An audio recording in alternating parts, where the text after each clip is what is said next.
cualquier cosa que se arrastre. Dios mío, se arrastra por todas partes. ¡Indy! ¿Qué haces? ¿Quién te ha vestido así, Intentaba escaparme sin tu ayuda. Extraña forma. ¿Dónde demonios estabas tú? No lo veas. ¿Qué haces? Avivará el fuego. ¿Cómo demonios vamos a salir de aquí? No me atosigues, no me atosigues. Sea lo que sea, hazlo deprisa.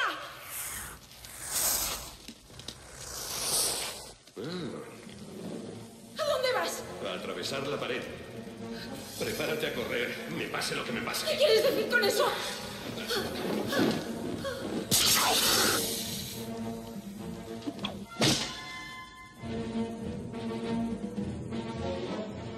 Quiero que sepan que siempre quise compartir pantalla con Harrison Ford, con Indiana Jones, pero bueno, en este caso, aunque sea por la excusa de introducirnos a un tema que tiene que ver con un miedo atávico, visceral, de todas las personas que pertenecemos a la raza humana y que tiene que ver con la serpiente, con las víboras, con ese respeto cercano al terror que les tenemos. Bueno, hoy vamos a tener un informe que tal vez nos ayude un poquito más a conocer cuáles son las especies más comunes en nuestro país, a cuáles hay que temerles y a cuáles no. Esto dentro de un programa con contenidos tan variados como que vamos a ir desde un mito, el de las barras de azufre, a hablar del cambio climático en la Antártida. Vamos a pasar por varios temas en este Sobre Ciencia de hoy y, por supuesto, en el arranque, nuestro habitual salpicón con las principales noticias científicas de la semana.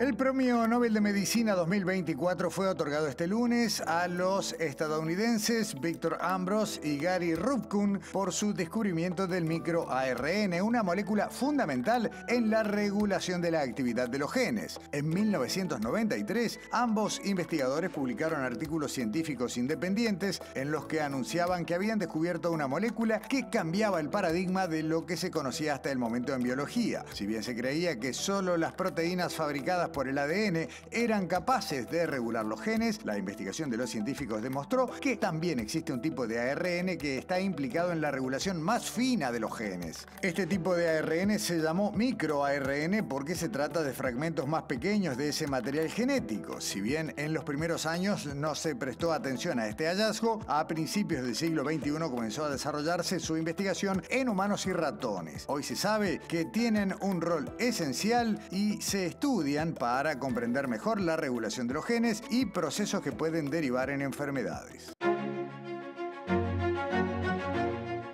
El concurso de monólogos científicos Dígalo con Ciencia, organizado por la Dirección Nacional de Ciencia y Tecnología del Ministerio de Educación y Cultura, llegó al final y eligió como ganador a Pablo Fernández, docente de matemática y gestor en tecnologías digitales. Fernández presentó un monólogo humorístico que giró en torno a ciudadanía digital e inteligencia artificial y al obtener el primer lugar del certamen participará representando a Uruguay en el concurso iberoamericano Solo de Ciencia, en Perú. En la final participaron 6 concursantes que presentaron sus monólogos en la Sala Hugo Balso del Sodre. Los otros finalistas fueron Carlos Pastrana, Amy Mónaco, Rosina Toledo, Richard Fariña y Francisco Páez. El objetivo del certamen fue promover la comunicación de la ciencia en español y estimular la divulgación de la ciencia y tecnología. Europa Clipper, la nave espacial interplanetaria más grande construida hasta la fecha, realizará el primer estudio detallado de Europa, una luna helada de Júpiter, que es uno de los lugares más prometedores de nuestro sistema solar para la búsqueda de vida más allá de la Tierra, según la NASA. En su exterior, Europa parece una esfera de hielo, pero hay sólida evidencia científica de que justo debajo de su corteza helada hay un océano de agua salada líquida que contiene el doble de agua de la que existe en la Tierra. La nave espacial enviada por la NASA no está buscando vida de manera directa, sino que tiene como objetivo determinar si Europa cuenta con los ingredientes para sustentar la vida, esto es, agua líquida, una fuente de energía y componentes químicos básicos como carbono, hidrógeno, oxígeno y azufre. Europa Clipper volará en órbita alrededor de Júpiter y realizará múltiples sobrevuelos de Europa, recopilando información detallada sobre este intrigante mundo. Equipada con 9 instrumentos científicos y un experimento sobre gravedad, la nave va a explorar el interior de esta luna, su composición, su geología y también intentará traer respuestas a las preguntas de los expertos.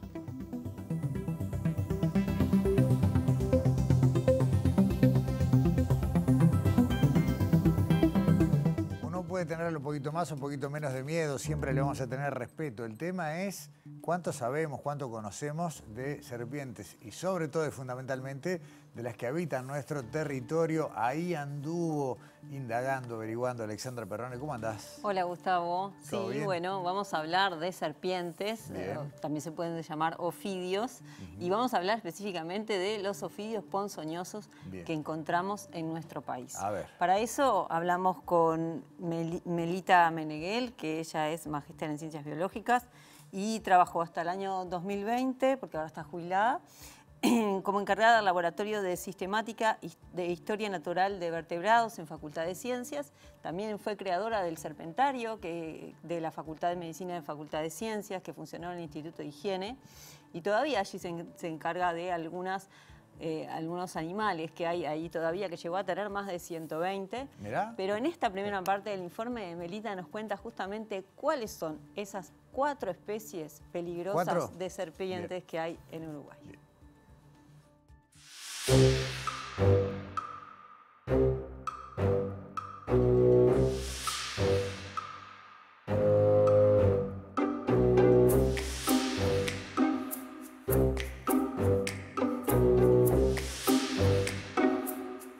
En nuestro país hay algo así como 38 especies de ofidios, desde unos que tienen los ojos debajo de la piel, son chiquititas, viven bajo tierra, tenemos la anaconda amarilla, un montón de culebras de familias diferentes y hay 4 especies que sí son ponzoñosas, de las cuales 3 son víboras verdaderas, porque son bipéridos, ¿tá? Y eso deriva del latín, vípera en latín, que es el género de las que viven en Europa, por ejemplo, significa realmente víbora, ¿tá? Y son aquellas que tienen dentición solenoglifa, o sea, unos dientes muy largos que el animal los guarda plegados, paralelos al paladar, y cuando va a morder los consigue levantar, es decir, el hueso en el que están fijados rota, quedan levantados y prontos para morder, sea una presa o sea una mordida defensiva.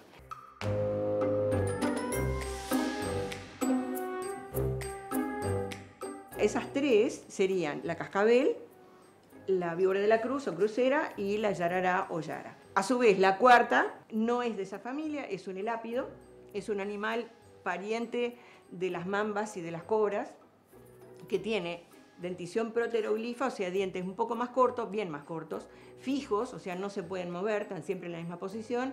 Esa que tenemos es la mal llamada víbora de coral, porque no es una víbora, es la serpiente coral.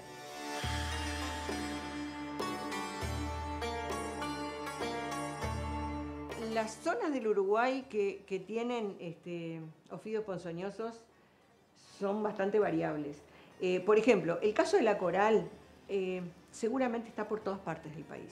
No está registrada de todos los rincones, pero seguramente está por todos lados. Es un animal de hábitos subterráneos, ¿tá? O sea, tiende, por ejemplo, sale más de noche, tiende a estar de día oculta bajo tierra o bajo una piedra. Es un animal que es bastante más difícil encontrarlo.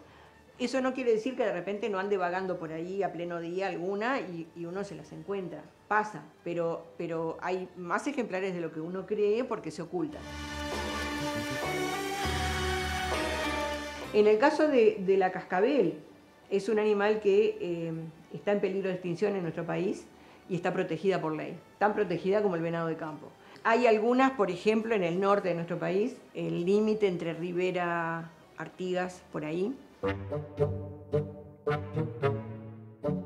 En el caso de las yaras, viven más bien en ambientes serranos, tienden a vivir en ambientes serranos. No necesariamente por altura, porque por ejemplo, Sierra Mahoma, que es un mar de piedra, no es por altura, tipo Sierra de las Ánimas, no, es un lugar bajo, pero hay justamente yararayes. También aparecen en algunos lugares, por ejemplo, Jauregui Berri, que está, si uno cruza el arroyo Solís, se encuentra con la Sierra Mahoma. Bueno, en Jauregui Berri hay yararayes. Y en una estancia que queda más al norte y tiene bañados, hay yararayes. Es bien curioso que allí haya yararayes. Y la víbora de la cruz tiende a estar en lugares más bien bajos, o sea, esteros, pantanos, lugares así bajos de campo o lugares semi-inundables.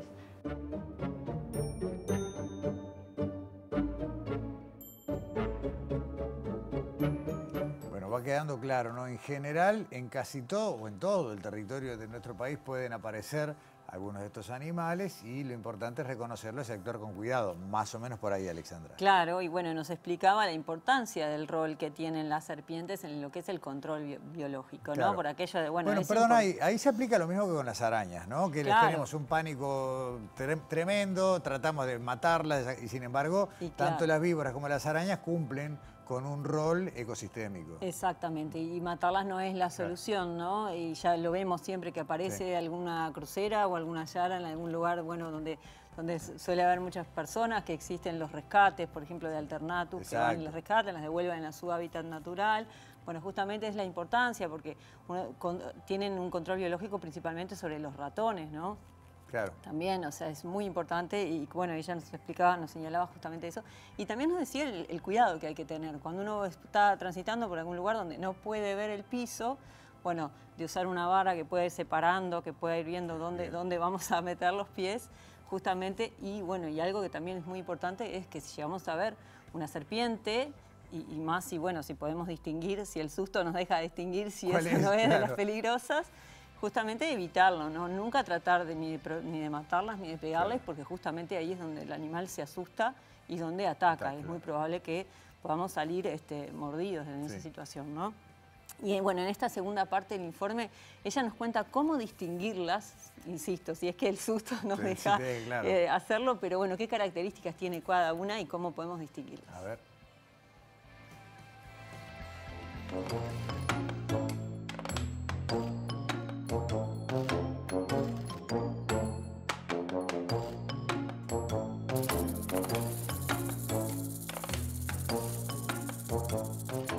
La cascabel, de hecho, hay muy pocas en nuestro país, pero tiene esos rombos en el lomo y además tiene el sonajerito en la punta de la cola. Cuando se excita, obviamente, todos los ofidios, todos, mueven la cola de lado, igual que los gatos, que es que están fastidiados. Entonces, si uno tiene por delante una cascabel, las cascabeles generalmente levantan la cola y la empiezan a agitar y hacen un ruido muy característico. Ese ruido, obviamente, nos alerta. La crucera, por ejemplo, tiene esos dibujos arredondeados, como aquellos viejos teléfonos, tubos de teléfono, que eran el mango era medio redondeado y tenía el micrófono y el auricular gorditos. Bueno, es parecido a eso, bordeado de una liñita clara. Y el dorso de la cabeza es bien oscuro y tiene líneas claritas, o sea, con un dibujo muy, muy notorio porque las líneas son muy contrastantes.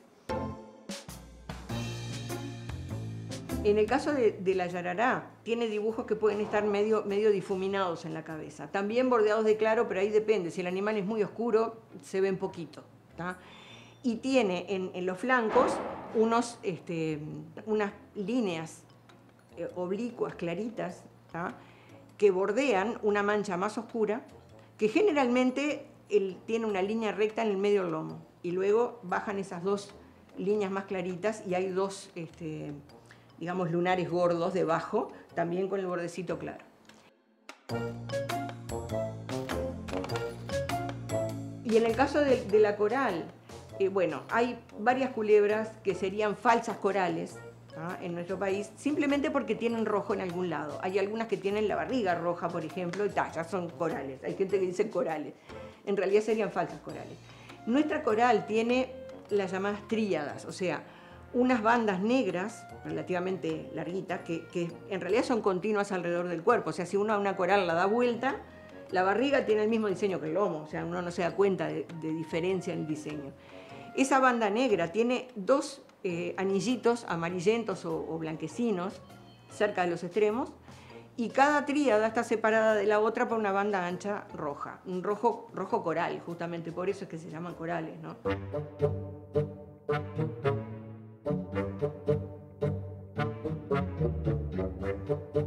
Cuando una persona es mordida, obviamente, si la mordida fue seca, va a haber dolor, pero es un dolor relativamente suave.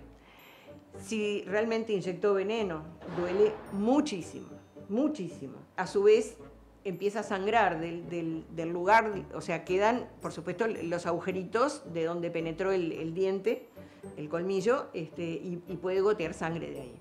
La persona mordida se va a poner nerviosa, eso es más que obvio, ¿ah? Entonces, si está acompañado, lo bueno es que el acompañante lo tranquilice, lo inmovilice el lugar mordido. Por ejemplo, si es un brazo, que lo ponga horizontal a la altura del pecho, se lo inmovilice y trate de ir a un lugar donde hay suero rápidamente.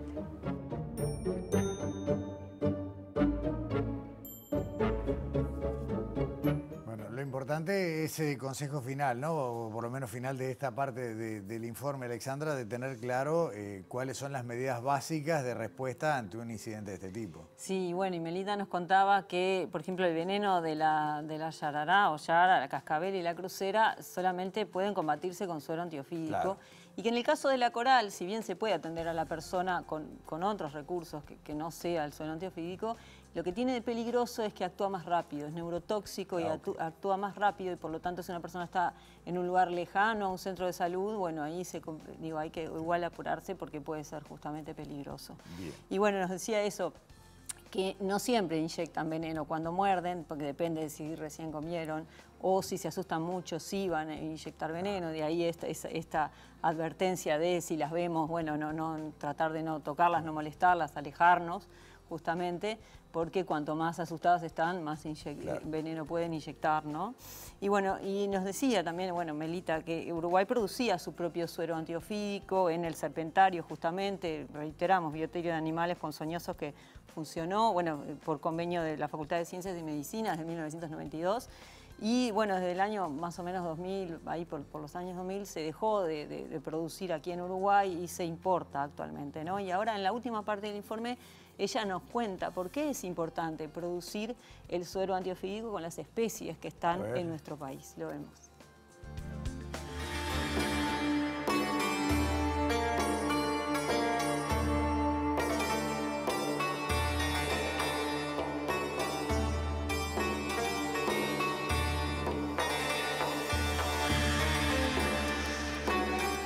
Siempre se ha recomendado, y eso tiene un fundamento en las poblaciones de ofidios. Ya se ha comprobado que una población respecto a otra de la misma especie, que esté, yo qué sé, 500, 600 kilómetros de distancia, puede tener variación en la composición del veneno.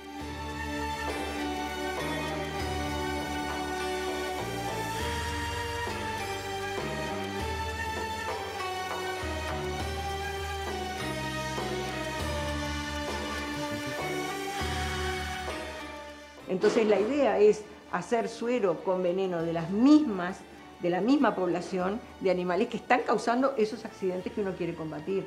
Entonces, hacer suero acá, con animales de acá, ordeñados acá, sería lo ideal.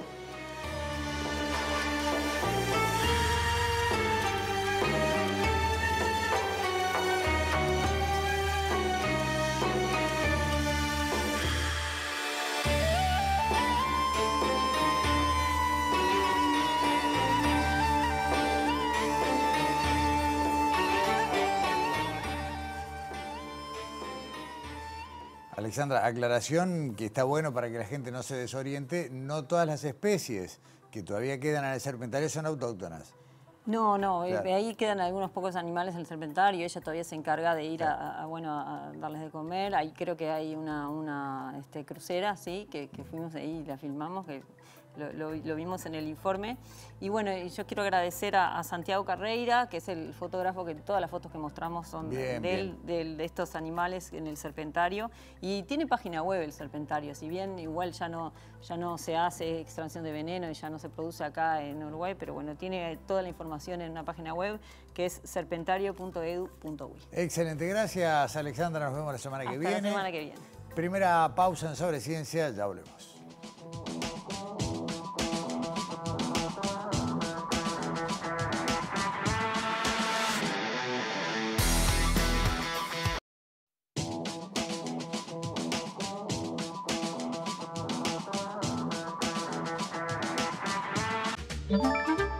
Presenta FENAPES. Compromiso 6+1. Hagamos un trato por la educación pública. El Programa de Desarrollo de las Ciencias Básicas presenta el siguiente espacio con investigadoras e investigadores apoyados por el Programa Despegue Científico, una iniciativa del PDCIBA que apoya a las investigaciones emergentes en Uruguay.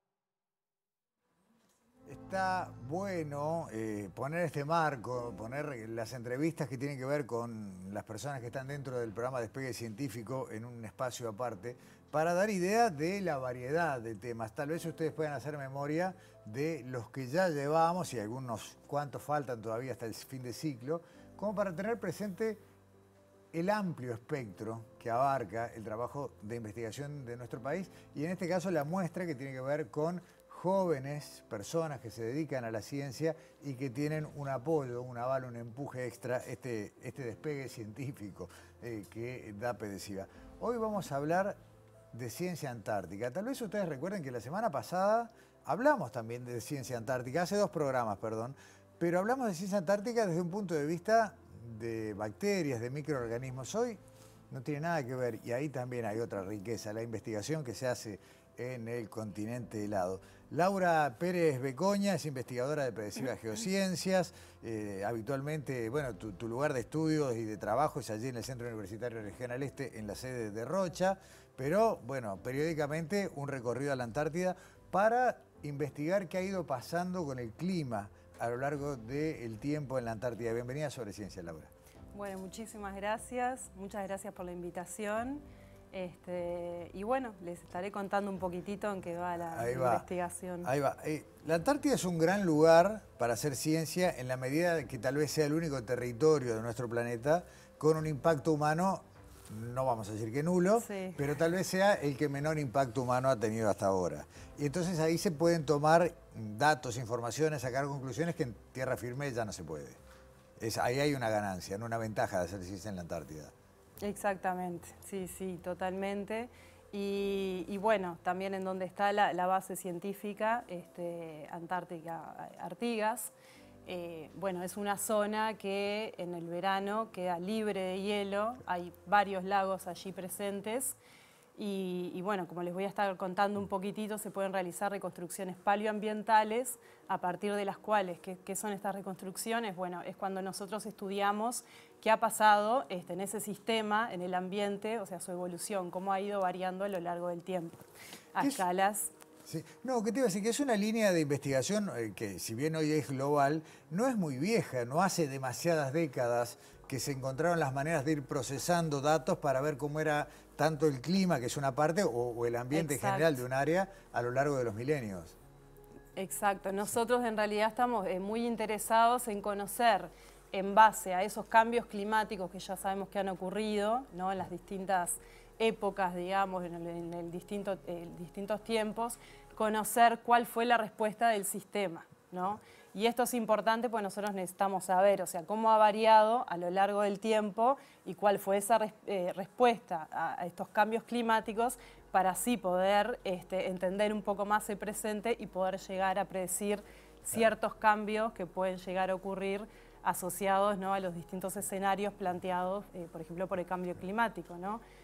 Tú hablabas de una investigación en el lago Quités, ¿no? Ese es el nombre, sí, ese es el nombre lago Quités, de uno de los lagos que está en la isla Rey Jorge. Nosotros comenzamos con el lago Uruguay hace ya unos años, que es el lago que abastece agua potable a la base uruguaya. Y bueno, y en realidad en el momento en que se realizó esa campaña para sacar esos testigos de sedimento, que son como tubos, donde se sacan estos perfiles de sedimento, también se extrajeron muestras del lago Quitech. Y bueno, una vez que terminamos con la investigación del lago Uruguay, que hay un par de publicaciones asociadas, bueno, ahora presentamos con el grupo de trabajo este proyecto para el lago Quitech. Bien. ¿El lago Quitech tiene además algún glaciar en su entorno? ¿Tiene escurrimiento? A ver, ¿qué es lo...? Vos hablaste del testigo, ¿no? Y ahora primero te voy a preguntar, digamos, ¿cuáles son los elementos que tienen que ver, que dejan huellas ambientales en el lago? Y después te voy a pedir que me cuentes bien en qué consiste ese testigo y qué es lo que sale de ahí. Pero primero eso, ¿qué es lo que deja marcas en el lago? ¿Qué es lo que ustedes ven?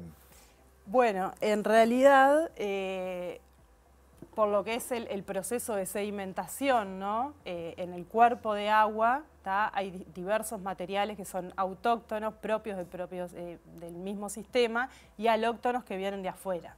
Entonces, por ejemplo, cuando hay tormentas, muchas lluvias o altas temperaturas, como sucede más en la época del verano y comienzo de otoño, hay muchos aportes, por ejemplo, del glaciar Collins, que está más o menos a 3 kilómetros, pero bueno, tiene su influencia en el lago. De hecho, este lago se forma posterior al retroceso del glaciar Collins, que ocurrió hace aproximadamente 5.000 años. Y bueno, una de las cosas que se puede estudiar entonces es la materia orgánica, por ejemplo, ¿no? Los valores de materia orgánica que queda, o sea, esa materia orgánica queda registrada en los sedimentos y podemos conocer cómo varió la productividad. También hay proxies o indicadores geoquímicos como materia orgánica, como elementos químicos, que algunos vienen de la cuenca de drenaje.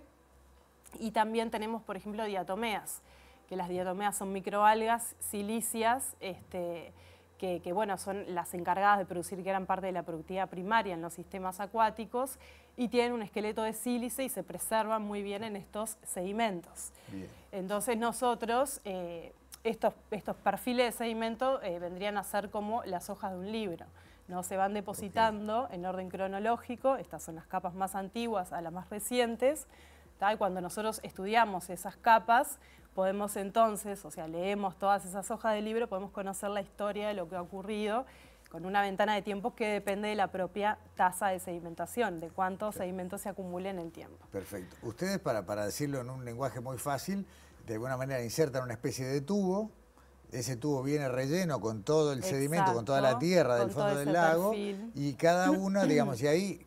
Voy a hacer un paralelismo que no es lineal, pero se puede entender. Así como hay quienes estudian los anillos de un árbol y cada anillo representa un periodo de tiempo, acá también cada perfil tiene una marca. ¿De qué tamaño sería el perfil y cuántos años están representados en este caso? Bueno, para este caso, este perfil de sedimento, este testigo de sedimento, consistió de 68 centímetros, y la base nosotros datamos por radiocarbono. En este caso, como había muchos restos de musgos, restos vegetales, datamos esa fracción y la base fue datada en 2.300 años. O sea que en 68 centímetros hay 2.300 años de historia representados. Exacto. Y por ejemplo, bueno, yo hice la maestría y el doctorado utilizando un testigo de sedimento acá en la plataforma interna uruguaya y nosotros tenemos un testigo de sedimento de 10 metros que abarcó los últimos 1.000 años. Ahí ya ves las diferencias en las tasas de sedimentación, en la cantidad de material que se deposita. Entonces, bueno, eso también, uno saca esos testigos de sedimento y en realidad hasta que no te des las dataciones tampoco sabes muy bien a qué te estás afrontando, ¿no? Por ejemplo, nosotros queríamos estudiar lo que era el cambio climático, también conocer qué pasó para las últimas décadas. Y bueno, como no tuvimos buena resolución para ese periodo de tiempo y porque además había en la parte superior una densa capa de estos musgos, no pudimos hacer el escaneo de XRF, entonces perdimos esa información. Pero bueno, sí obtuvimos información relevante de cómo los cambios climáticos para los últimos 2.000 años influenciaron y determinaron entonces los cambios ambientales de este lago. Ahí, y tal vez me salté algo importante, te voy a pedir que me lo digas, pero entre las cosas que más me llamaron la atención, ustedes encontraron un reflejo bastante claro de algunos ciclos que se dan cada 30, 40, 50 años. Sí. Algunos son ciclos solares, otros son ciclos más vinculados a lo climático, y todos dejan su huella, y lo pudieron comprobar. Exacto. Estadísticamente esto está muy bueno de estos indicadores que se obtienen. Son relaciones de elementos que utilizamos como indicadores de distintas condiciones paleoambientales. Y estos indicadores en realidad son escaneos que se hacen, en este caso cada 5 milímetros, o sea que tenemos una cantidad de datos continuos, porque imagínense, si hay que estudiar las diatomeas cada 5 milímetros, es un trabajo que te lleva toda la vida, entonces, pero esto es como un escaneo que se le hace al testigo de sedimento, que no hay en el país, nosotros lo realizamos en Alemania. Y bueno, a partir de esta serie de datos temporales, estadísticamente se pueden realizar análisis de series temporales para determinar si existieron ciclos significativos asociados a estos datos. Y estos ciclos están relacionados principalmente con lo que son los cambios, por ejemplo, en el forzamiento solar, en la actividad solar, que todo esto va a estar determinando entonces cambios climáticos locales y regionales, que te influencian y quedan registrados en estos sedimentos. En definitiva, Laura, de eso que yo lo dije torpemente, pero para que se entienda, de ese caño de tierra se extrae información que confirma cómo se dan determinados ciclos que afectan el ambiente, el clima. Nos permite, como dijiste vos al arranque, especular, generar modelos sobre cómo se puede comportar ya no solamente esta zona, sino podés extenderlo a otras áreas de la Antártida ante determinados eventos. Y en este escenario de cambio climático también se construye información para prever, bueno, a qué atenerse, ¿no? Exacto, exacto. Está bien. Sí. Sí, se dice que, bueno, que nosotros lo que hacemos es generar información de línea de base que falta, debido a que los monitoreos y las bases de datos instrumentales no tienen más de, a lo sumo, 100 años, con mucha suerte. Entonces, bueno, nosotros suplimos esa información yendo a esos registros. Que, bueno, también están los testigos de hielo, por ejemplo, que se sacan en los glaciares. Es similar también, se van acumulando capa a capa y año a año. Claro, y ahí se saca información muy importante, climática, por ejemplo, los cambios en la temperatura. Y bueno, entonces nosotros también sabemos cuáles fueron esos cambios y ahí entonces podemos ver, bueno, este aumento que hay de las correntías y de la erosión está relacionado con ese aumento de la temperatura, bueno, entre otros. Laura, se nos voló el tiempo mucho más rápido que el tiempo que pasa de un milímetro al otro en el testigo. Te agradecemos muchísimo. Suponemos que estarás yendo en la próxima año uno más de vuelta a la Antártida a buscar más información y a trabajar acá.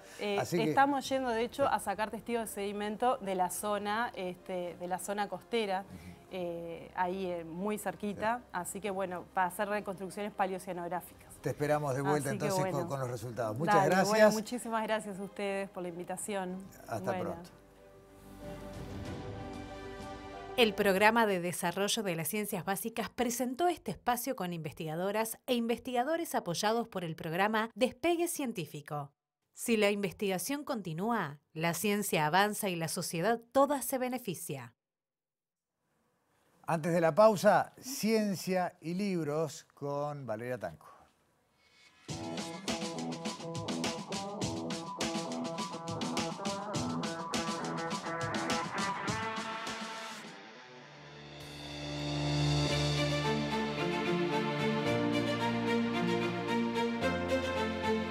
Hace unos días se anunció que la novela Mugre Rosa de Fernanda Trías integra la lista larga o long list de las 10 obras nominadas en la categoría traducción a los prestigiosos premios estadounidenses National Book Awards.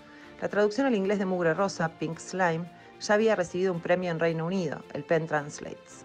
En su versión original en español, la novela había recibido el Bartolomé Hidalgo y el Premio Nacional de Literatura en Uruguay y el Premio Sor Juana Inés de la Cruz. Con el tiempo empecé a pensar en su síndrome como un impostor que le había tomado el cuerpo.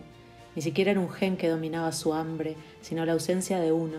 Pero no es por sus galardones pasados, o esperemos, futuros, que hablo de esta novela. Es por su argumento que, si bien distópico, está perturbadoramente cerca de la realidad. Recién había comenzado la pandemia cuando Fernanda Trías publica originalmente esta historia, que sigue a una protagonista y su búsqueda de la supervivencia en una ciudad, muy parecida a Montevideo, arrasada por una plaga que produce una niebla tóxica y lleva al confinamiento de los habitantes y al miedo al contagio. Esta niebla tóxica, aparentemente, se origina en unas algas que abundan junto con la basura en la costa de esa ciudad portuaria. Otra parte de la historia que podemos conectar al presente y el llamado sargazo, estas macroalgas que están complicando al Caribe turístico. En general, la peste, la reacción de los habitantes de la ciudad y las autoridades, su origen en una crisis medioambiental, también nos remite a un mal de estos tiempos, la ecoansiedad. Mugre Rosa tiene ese trasfondo, pero es una novela que sigue a su protagonista en torno a sus vínculos, su lugar en ese mundo roto, su pasado, su presente y su futuro. Allí están su madre, su exmarido y un niño que la protagonista cuida a cambio de un salario.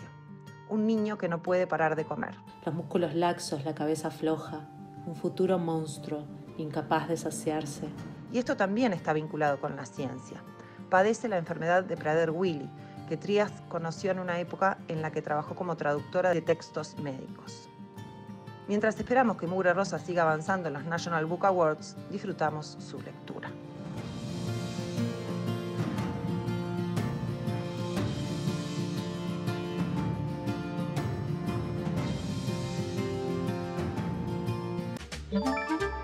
Presentó FENAPES. Compromiso 6+1. Hagamos un trato por la educación pública.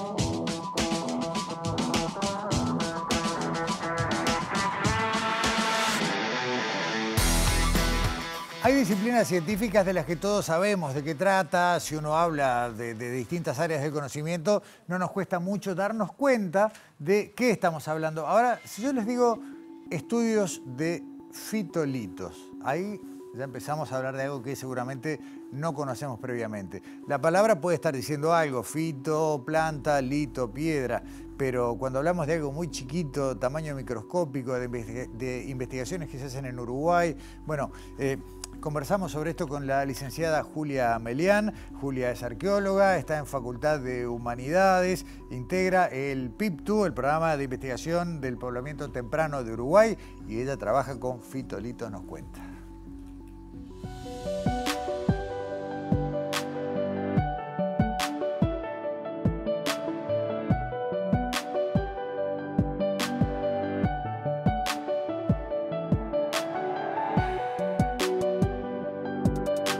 Una de las líneas de trabajo que estamos desarrollando con el equipo es el análisis de silicofitolitos o fitolitos, que son partículas vegetales que se generan durante la vida de las plantas, que absorben el sílice del suelo y ese sílice precipitan en estructuras internas de las plantas, tomando la forma de ciertas células o de ciertos espacios intercelulares.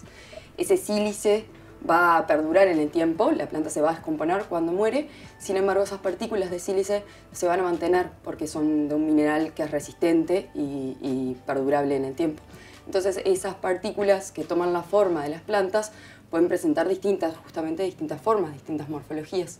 Y la morfología que presentan esas partículas nos permiten a nosotros hoy en día reconocer qué plantas podían ser las productoras de esos fitolitos.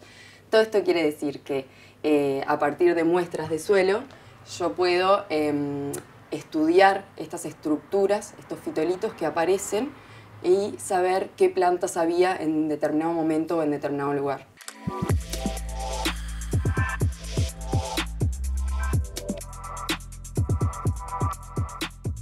Son estructuras de piedra, podríamos decir, incluso la palabra misma fitoplanta, litopiedra. No son plantas fosilizadas, pero se podría decir que son microfósiles de alguna forma. Tenés algunos de estos fitolitos que son más chiquitos y algunos que son un poco más grandes, pero igual se tienen que observar con microscopio. Y para generar estas muestras, el material que nosotros extraemos hay que someterlos a una serie de procesos físicos y químicos para limpiar, vamos a decir, esos fitolitos de otros elementos que están en los sedimentos, como materia orgánica, carbonatos, etc. Entonces, después de que esa muestra se pasa por todo ese proceso, queda una porción muy chiquita. Nos permite reconstruir como un ambiente, nos permite reconstruir estrategias de subsistencia, nos permite obtener ciertos datos vinculados a la vegetación y a las plantas que son muy importantes en el marco de estas investigaciones arqueológicas que hacemos.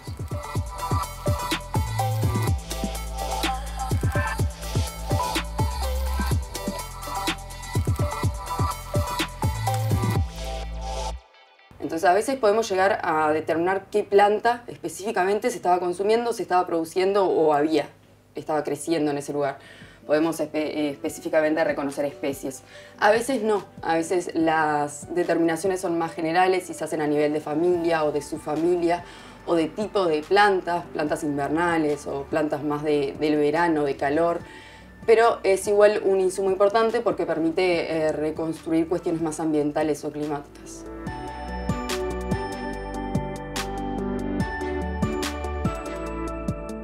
Tengamos en cuenta varias cosas. Primero, que estamos hablando de investigaciones que están tratando de reconstruir no cosas que pasaron hace siglos, sino cosas que pasaron hace milenios. Y esta investigación va alineada, tal vez ustedes recuerden, hace muy poquitos programas atrás hablábamos con el investigador Rafael Suárez, que nos contaba de los hallazgos en el alero Tamanduá, allí en la zona de Cerro Largo, y cómo se podía narrar una historia de 11.000 años de poblamiento. Bueno, estos fitolitos van a completar, cuando su estudio esté, digamos, en un estado avanzado, esa narración. ¿Qué comían? ¿Qué plantas había? ¿Cómo era la vegetación de la zona? ¿Había algún tipo de agricultura o no? ¿En qué momento? Bueno, todo eso se va a responder, pero además ahora la licenciada Julia Melian nos va a contar algunos otros elementos vegetales y sobre todo cómo se procesa una muestra de tierra para luego encontrar allí los fitolitos.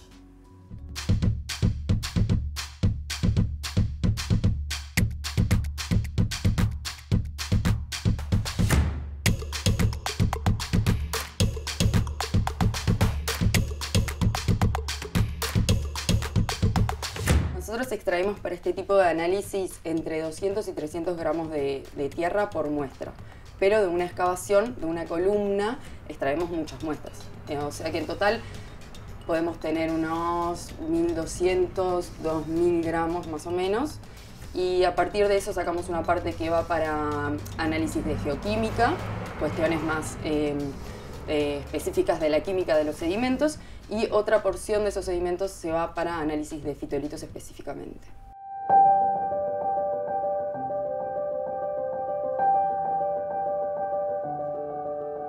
Nosotros cuando sacamos muestras, en realidad, sacamos muestras para hacer distintos tipos de análisis, entre ellos también polen. En el caso de las cuevas y de los aleros, el polen es un muy buen registro porque tienen esto de que se conservan bien. Hay menos agentes eólicos que pueden hacer volar ese polen y demás. Los fitolitos y el polen son proxies muy buenas para combinar. Tienen distintas formas de integrarse al registro arqueológico. El polen tiene esta cuestión de que está pensado para volar, justamente. Y el fitolito no, el fitolito es una estructura que se descompone y se queda, no es su objetivo salir volando. Entonces uno puede hablarte de un ambiente a una escala más regional, capaz, más amplia, el polen, y el otro puede hablarte de vegetación más acotada al espacio, vamos a decir.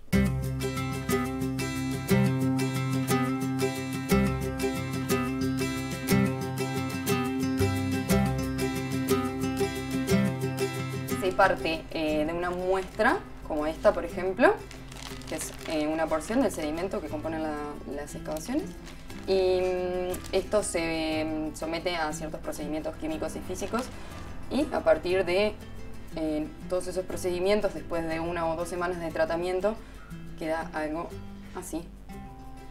Estos son los fitolitos.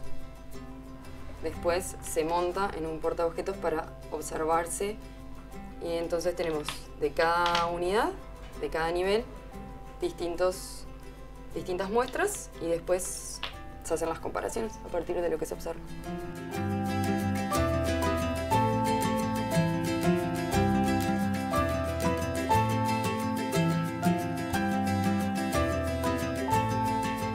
Terminamos con los fitolitos por acá. Pronto habrá resultados y también los tendremos en Sobreciencia, pero yo me quiero entretener un rato con uno de los segmentos que más llama la atención porque tiene que ver con esos mitos, con esas cosas que repetimos y después nos queda la duda. Bueno, pero esto será cierto o no. En algún momento hablamos de tanta cosa, pero hoy traemos, ¿qué tenemos, Dani? ¿Cómo andás, Daniela Hilsfeld? Bienvenida. Buenas noches. Y hoy vamos a hablar quizás de algo que me atrevo a decir que 98%, así con un margen de error, 98% de la población, más o menos uno, alguna vez probó, ¿no? Algo que... ¿Vos sabés que yo estoy en el 2? No me digas. Sí, pero... Bueno, claudica. Sí. Pero la cuestión es, vamos a hablar de la piedra de azufre. Vamos a hablar de esa costumbre. La barrita. La barrita de azufre, ¿no? Esa costumbre que muchos tenemos o tienen para... Sí, claro, sí, no me incluyo. Claro, no te incluya. De, bueno, cuando tenés un dolor muscular o una contractura, dice, bueno, voy a apelar a la piedra de azufre para ver si se me va. ¿No? Entonces, ese crujido cuando lo pasamos, esas burbujitas que salen en el agua, son como mágicas, ¿no? Y que inmediatamente nos aliviamos. El ruidito que va haciendo cuando pasa tiene como un poder curativo. Ahí está el aire, como se dice. Ahí está. ¿No? Sí, sí. Bueno, eso es lo que todo el mundo hace o lo que la gente, lo que la gente recurre ante una situación de este tipo. Pero porque en Sobreciencia hacemos un sesudo periodismo de investigación, lo que vamos a tratar es de develar si realmente hay una base científica detrás de esta práctica o no. Para eso, obviamente, fuimos a hablar con los que saben. Fuimos a hablar con el doctor Martín Sosa, docente de la Clínica de Traumatología y Ortopedia de la Facultad de Medicina, que obviamente le preguntamos esto, pero antes de ir a ese tema le preguntamos qué es efectivamente una contractura o un dolor muscular para ir entrando en tema. Esto es lo que nos dijo.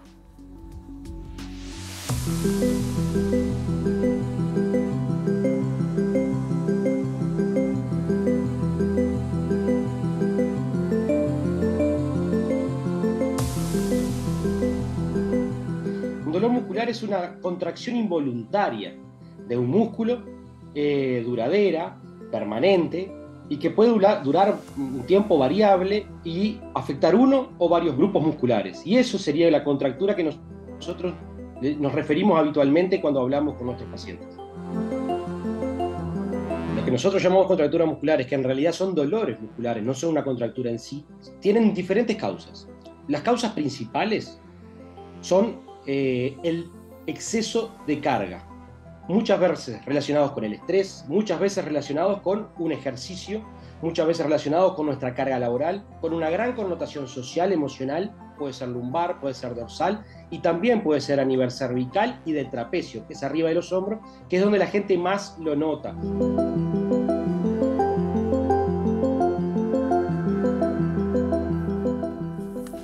Esa última imagen y ya estoy viendo la barrita rodando. Sí, vamos acá, a estirar. Ahí está. Pero bueno, después que Martín el doctor Sosa nos explicó esto, ¿no? La diferencia entre una contractura, un dolor muscular. Tenemos un poco los conceptos claros. Por supuesto, fuimos al hueso, o en este caso fuimos al músculo. En barra. En barra.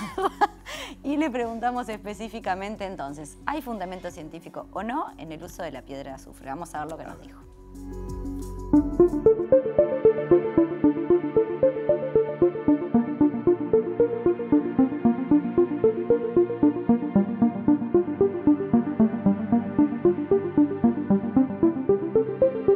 En cuanto a las contracturas musculares, obviamente que como todos los tratamientos están dirigidos a tratamientos no farmacológicos y tratamientos farmacológicos. Desde el punto de vista de la medicina convencional, ¿verdad?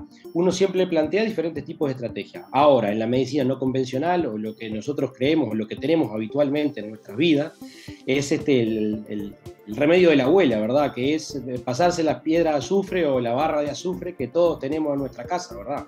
Ahora, la realidad es que no hay evidencia científica que la piedra de azufre solucione esa contracción muscular involuntaria, dolorosa, persistente, que lo que hay que tratar muchas veces es la causa, que muchas veces la causa es emocional o relacionada con traumatismo, que puede ser el propio ejercicio. Ahora está la creencia clásica de que te pasas la piedra de azufre, la pones en un vasito con agua y salen burbujas, y eso también sí, eso sí tiene explicación científica, al igual que se rompe. Mi abuela me decía, se rompe la piedra de azufre, es que tenías un aire terrible. Bueno, en realidad no es tan así, sino que es que las barras de azufre están llenas de burbujas de aire adentro, o sea, tienen aire. O sea, si uno la parte ve que no es maciza, sino que tiene aire. El aire, al calentarse, tiende a fragilizar la roca o la piedra de azufre mismo, y cuando hace el cambio brusco del calor que uno pasa por su cuerpo y la pone en el agua fría, tiende a romperse y a formar esas burbujas que salen del agua. Más allá de que si creo que el paciente se siente bien cuando se la pasa y la contractura muscular es benigna, no tiene ningún problema, se la puede seguir pasando, no hay problema ninguno.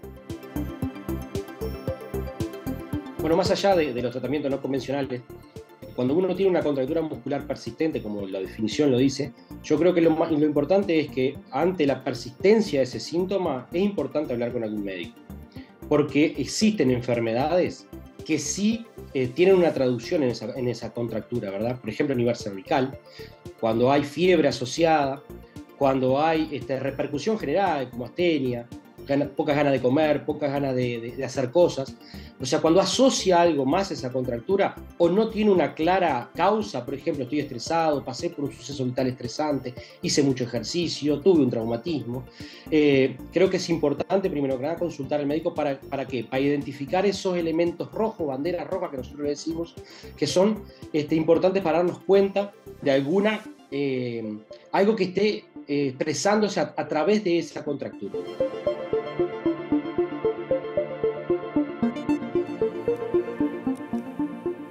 Me quedo con este 2x1, Dani, no solo el tema de la barrita de azufre en sí, sino de pensar que la contractura no es solamente una consecuencia, sino también puede ser un síntoma de otra cosa. Exactamente, ¿no? Sí. Puede haber un dolor muscular puntual que se libera una vez que la tensión derivada de alguna situación estresante o algún peso, que, como dice él, una carga emocional o física, ¿no? Que se ha levantado, y eso puede generar un dolor muscular.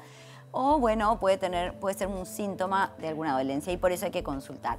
Pero entre tanto, como dice, la barra de azufre no tiene una indicación científica real, pero como no hace nada, si eso alivia de algún modo.